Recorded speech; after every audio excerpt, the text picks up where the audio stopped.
تو کیا اسلام کے نبی محمد سچ میں اس دنیا میں اپنا ایگزسٹنس رکھتے ہیں؟ اب یہ بات تو ہمیں نون اسلامک اینڈ ہسٹوریکل سورسز سے ہی پتہ لگ سکتی ہے، کیونکہ اسلام تو چیخ چیخ کر گواہی دیتا ہے کہ اللہ ایک ہے اور محمد اس کے آخری رسول۔ تو اسلامک سورسز اس کام کے لیے ایک دم بے بنیاد ہیں، کیونکہ وہ تو خود کہہ رہا ہے کہ محمد اس دنیا میں اسلام کے آخری رسول بن کر آئے ہیں، بلکہ ہر نئے اور پرانے مسلمان سے بھی زبردستی یہ گواہی دلوائی جاتی ہے کلمے کے مادھیم سے۔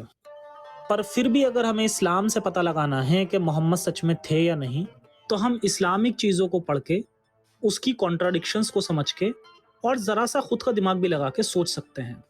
فار ایگزامپل، کیا کوئی انسان خود کی پرسنل لائف کے بارے میں اتنا لکھ سکتا ہے جیسے کہ قرآن اور حدیث میں آتا ہے؟ دوسرا ایگزامپل اکارڈنگ ٹو شیعہ اسلام یہ ہے کہ اگر محمد اتنے بڑے نبی تھے تو ان کے جانے کے بعد ان کے پریوار کو اتنی پریشانی کیوں ہوئی؟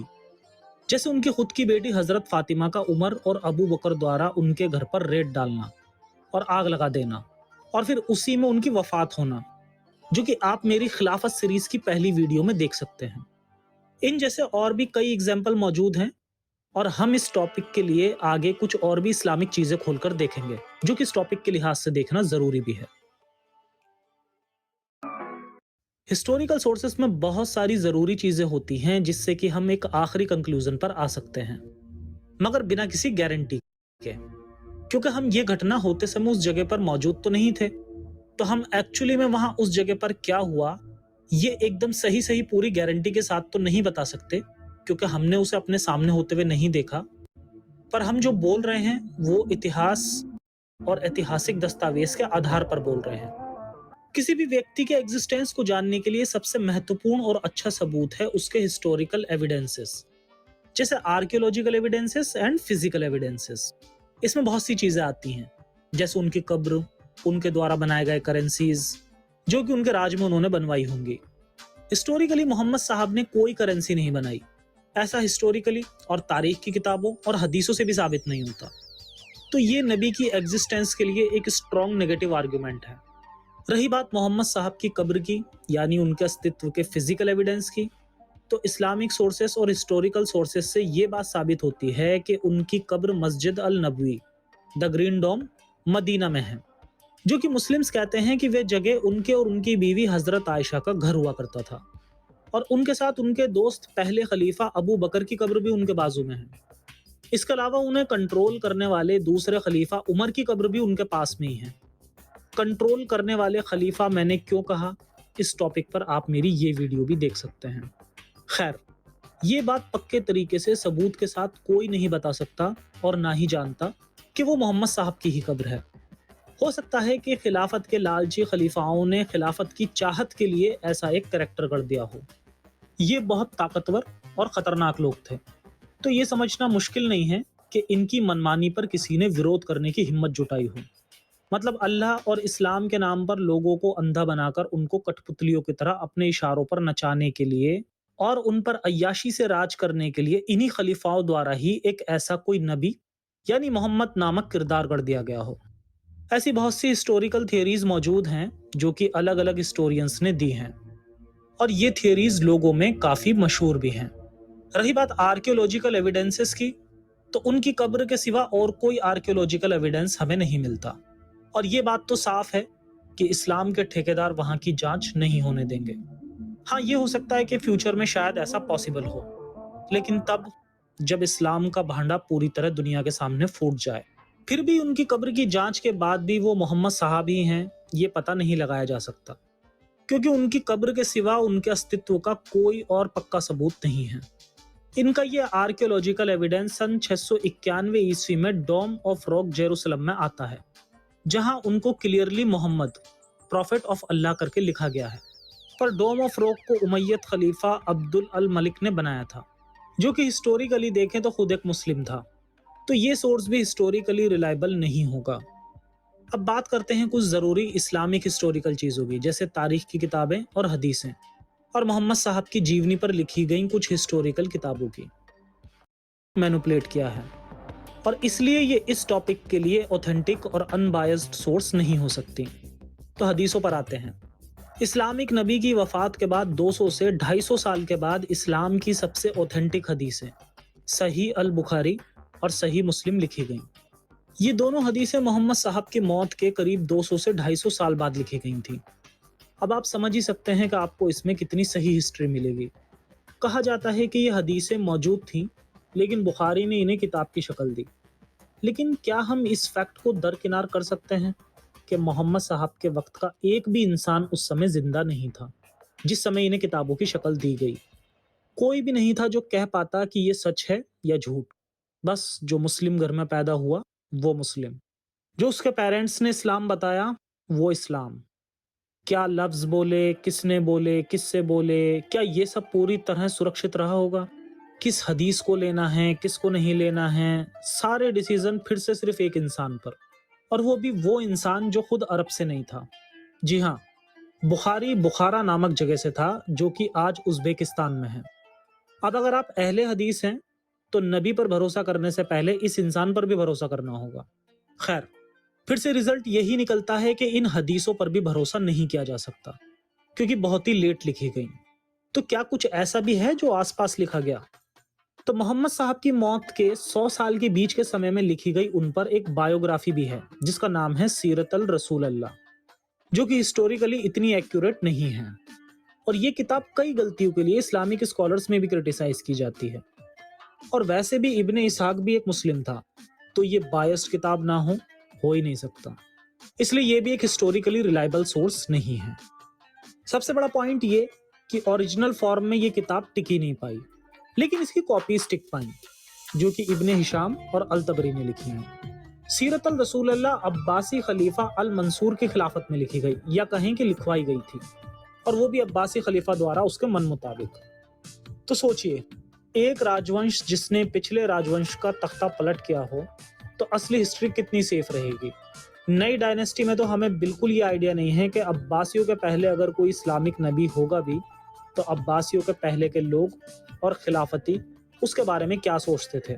یہ چیز ہمارے لیے اتہاس سے پوری طرح کھو گئی ہے۔ سبھی اسلامی چیزیں جو آج ہمارے پاس ہیں، میں قرآن، سبھی میں اس دور میں فیر بدل کیے گئے ہیں۔ قرآن کے اتہاس پر تو میری ڈیڈیکیٹڈ ویڈیو ہے جسے آپ دیکھ کر سمجھ سکتے ہیں کہ یہ کتنا محفوظ رہا ہوگا۔ اب قرآن کا کچھ کنفرم تو کہا نہیں جا سکتا، لیکن دو پاسبلٹیز ہیں۔ اگر محمد صاحب سچ میں نہیں تھے تو پورا قرآن عباسی خلافت کی دین ہے، اور اگر ہوئے ہوں گے تو ان لوگوں نے اسے اپنے حساب سے موڈیفائی تو کیا ہی ہوگا۔ اور اس کے ساتھ ساتھ سبھی اسلامک اسکرپچرز جیسے کہ حدیثیں، اسلامک تاریخی کتابیں، اسلامک بایوگرافی اور بھی بہت ساری چیزیں عباسیوں کی ہی دین ہیں۔ اصلی محمد صاحب کے بارے میں آج ہمیں کچھ نہیں پتا، کون تھے، کیا تھے، کیسے تھے، کدھر کے تھے بھی یا نہیں۔ اب بات قرآن کی ہو رہی ہے تو ہمیں یہ بھی دھیان دینا چاہیے کہ اس میں اسلامک نبی محمد کی ضروری زندگی سے زیادہ ان کی جسمانی چاہتوں کے بارے میں بتایا گیا ہے، جو کہ سوچنے کی بات ہے۔ ان کی ضروری زندگی کے بارے میں قرآن میں بہت کم بتایا گیا ہے، جیسے بدر کی جنگ، فتح مدینہ، فتح مکہ، مکہ میں بتوں کو توڑنا جیسے واقعات۔ یہ سب واقعات ہسٹوریکلی پوری طرح صاف نہیں ہیں کہ ایسا ہوا بھی تھا یا نہیں، اور اسلامک سورسز اس کے لیے بہت ہی بائسڈ اور مینیپولیٹڈ ہیں۔ تو اس کے لیے ہمیں ان بائسڈ سورس چاہیے۔ ہم اس ٹاپک کے لیے کسی بھی اسلامک اسکرپچرز پر بھروسہ نہیں کر سکتے کیونکہ وہ اس کے لیے کافی بائسڈ، مینیپولیٹڈ اور ہسٹوریکلی غلط سورس ہیں۔ رشتہ دار، گھر والے، دوست، صحابہ۔ اگلا پوائنٹ آتا ہے ان کے گھر والے، رشتہ داروں، دوستوں اور صحابیوں کا، کہ اگر محمد صاحب ہی نہیں تھے تو ان کے گھر والے اور صحابی کیسے آئے؟ یہ بھی بہت طرح سے ہو سکتا ہے اور اس کی بھی بہت ساری تھیوریز ہیں۔ مثلا ان کے گھر والے اور صحابہ بھی ان کی طرح کالپنک تھے، اصل میں محمد صاحب بھی تھے اور ان کے گھر والے اور صحابہ بھی تھے۔ اور پوائنٹ نمبر 3، جو لوگ ان کے نام پر پاور مطلب خلافت یا پیسہ یا عیاشی پانا چاہتے تھے وہی ان کے گھر والے یعنی رشتہ دار اور دوست صحابہ بن گئے۔ نمبر 4، آدھا سچ آدھا جھوٹ۔ لیکن یہ سب تھیوریز ہیں، اصل سچائی کیا ہے پکے طور پر کوئی نہیں بتا سکتا۔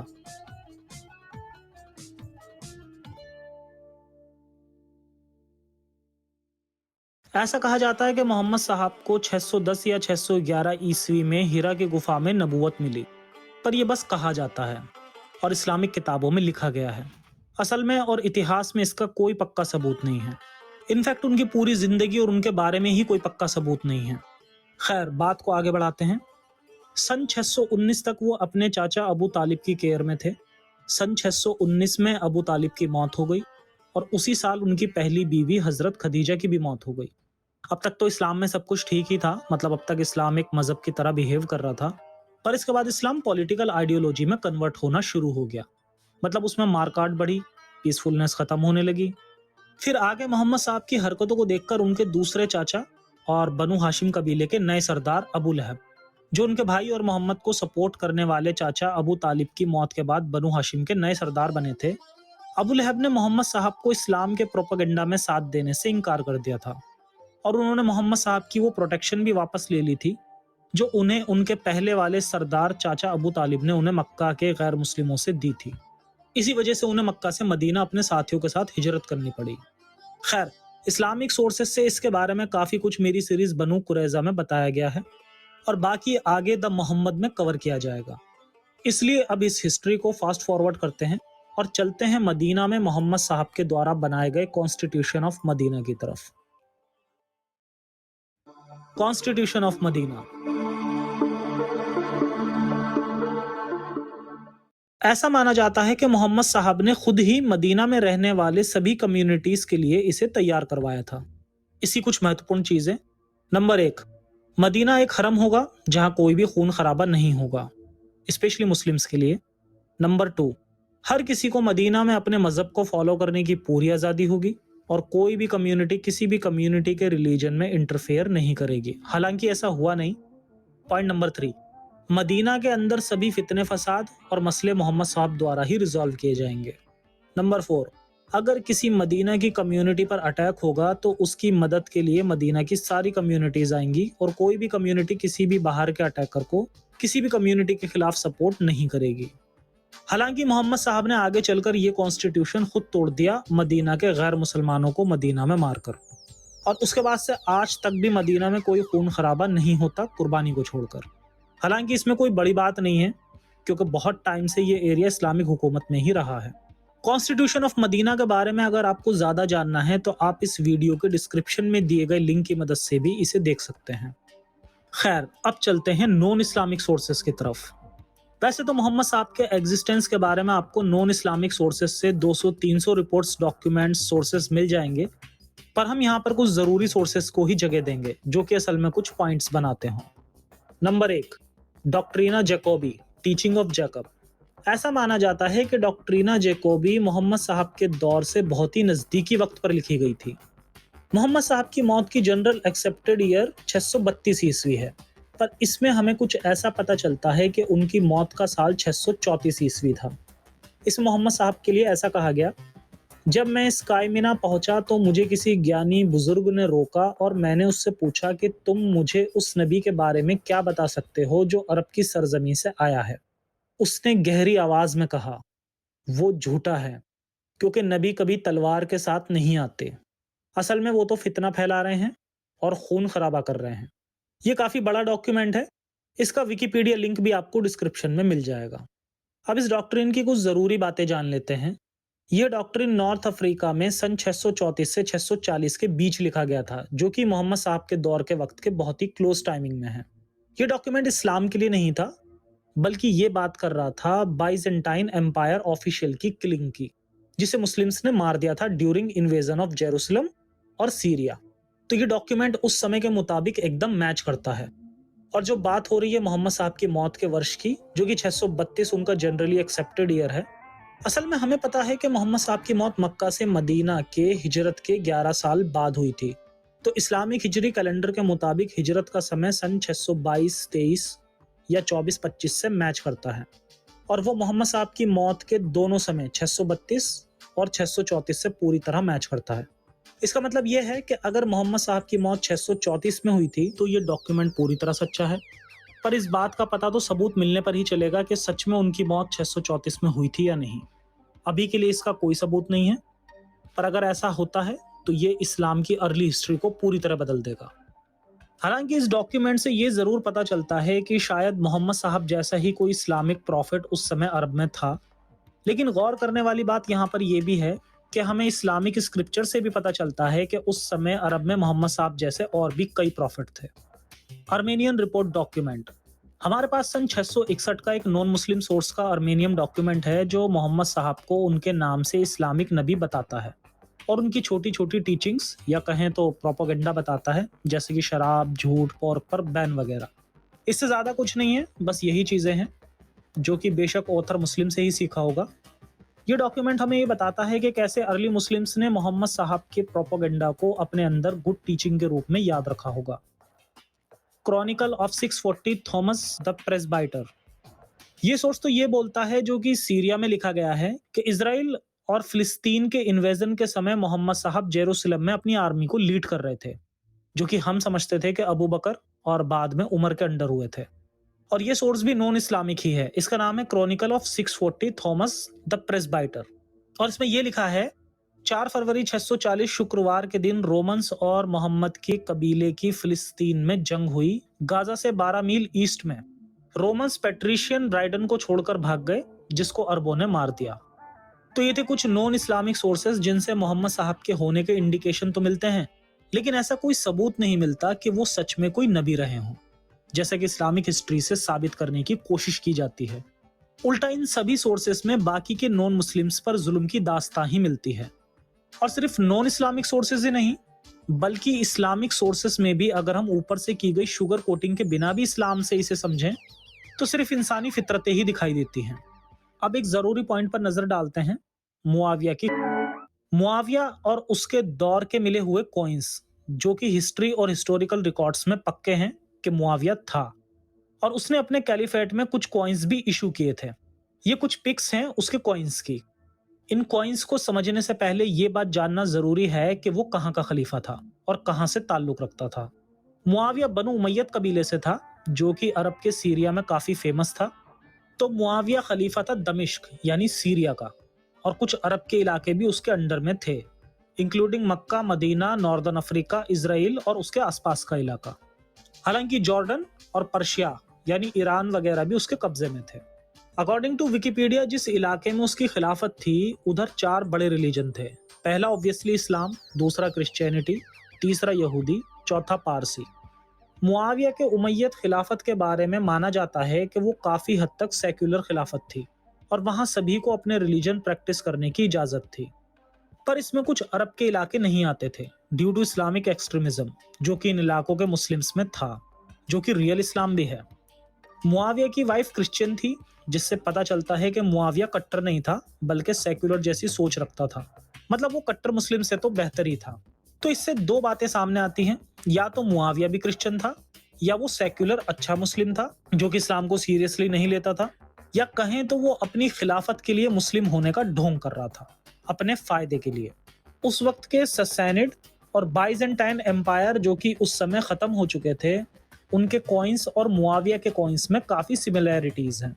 मुस्लिम्स कहते हैं कि उन एम्पायर्स के पास में कॉइन्स बनाने की अच्छी फैसिलिटीज थी और मुआविया को कॉइन्स बनाने के बारे में कुछ आइडिया नहीं था, इसलिए हमें वो सिमिलैरिटीज दिखती हैं। पर उन मुआविया के कॉइन्स में पारसी धर्म का वॉल्स ऑफ फायर और क्रिश्चियनिटी का क्रॉस भी बना हुआ दिखता है। साथ साथ इस्लाम का बिस्मिल्लाह, चांद और अल्लाह की तारीफ भी लिखी हुई है। तो अगर जैसे मान भी लिया जाए कि वो मुस्लिम था और उसे कॉइन बनाने का कुछ आइडिया नहीं था, तो फिर उसने पारसी और क्रिश्चियन रिलीजन के साइंस अच्छी तरह से अपने कॉइन्स पर कैसे बनवाए। इसका यह भी मतलब हो सकता है कि वो बस अपना फायदा देखता था और इसीलिए सबको बेवकूफ बना के सबके ऊपर मजहब के नाम पर राज करता था। मुआविया का रिलीजन एक काफी कंफ्यूजिंग टॉपिक है और केवल इन पॉइंट्स के आधार पर उसका रिलीजन बताना नामुमकिन है। पर थियरीज ये भी हैं कि मुआविया एक एथीस्ट था और अपने बेनिफिट के लिए वो सभी रिलीजन के लोगों को बेवकूफ बनाकर उन पर राज करता था, और मुस्लिम मेजोरिटी के कारण वो इस्लाम को काफी स्पेशली ट्रीट करता होगा और इसीलिए शायद फ्यूचर के मुस्लिम्स ने उसे सहाबी समझ लिया होगा। अब कंक्लूजन से पहले हम थोड़े इस्लामिक कॉन्ट्राडिक्शन भी देख लेते हैं। सबसे पहले तो हमें ये देखना चाहिए कि कोई खुदा का नबी अपने पर्सनल फायदे की आयतें क्यों उतरवा रहा है। ऐसी बहुत सारी आयतें हैं जिस पर एक डिटेल्ड वीडियो बन सकती है, जो बहुत जल्दी मैं कवर भी करूंगा। तो फिलहाल नजर डालते हैं एक आयत पर। ए रसूल, हमने तुम्हारे ऊपर हलाल की तुम्हारी बीवियां, तुम्हारी गुलाम लौंडियां, चाचा की बेटियां, मामा की बेटियां और कोई भी ईमान वाली औरत जो अपने आप को तुम्हें गिफ्ट करना चाहे। ये केवल तुम्हारे लिए है, बाकी मोमिनों के लिए नहीं। तो ये थी सेल्फ बेनिफिट की आयत। अब देखते हैं एक बहुत बड़ी कॉन्ट्राडिक्शन। कुरान की एक आयत कहती है, वही है जो जिंदगी और मौत देता है, इसलिए भरोसा करो अल्लाह और उसके उम्मी नबी में, जो अल्लाह और उसके पैगंबरों में मानता है, ताकि तुम सच्चे रास्ते पर आ सको। इस आयत में अल्लाह नबी को अनपढ़ बता रहा है, जबकि ऐसी दर्जनों हदीसें मौजूद हैं जिनसे साबित होता है कि वो अनपढ़ नहीं थे। बल्कि इस पर मेरी एक कंप्लीट वीडियो भी है, जिसका लिंक आपको डिस्क्रिप्शन में भी मिल जाएगा। तो इस तरह देखें तो कुरान और हदीस ही आपस में टकरा जाते हैं।